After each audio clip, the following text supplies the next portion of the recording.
मारूफ सहाफी और यूट्यूबर इमरान रियाज का फोन किसने हैक किया, फोन में क्या क्या था, इमरान खान ने खुद बता दिया। नामवर सहाफी और यूट्यूबर इमरान रियाज खान ने ट्विटर पर इंकशाफ किया है कि उनका फोन हैक हो गया है, जिसकी वजह से इन्हें मुश्किलात का सामना करना पड़ा है। उन्होंने मजीद बताया कि मैंने अपना ट्विटर अकाउंट बहाल कर लिया है और बाकी ऐप्स भी बहाल करने की कोशिश कर रहा हूँ। उम्मीद है जल्द ही ये हो जाएगा।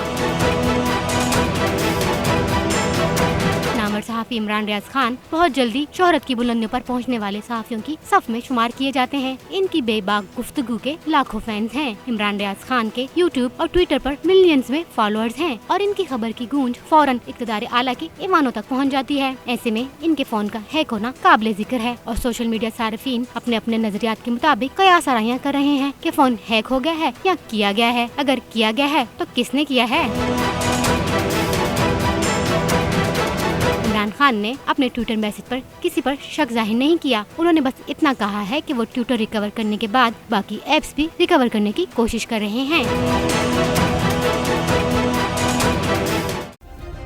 सब्सक्राइब करें और बेल दबाएं ताकि कोई खबर रह न जाए।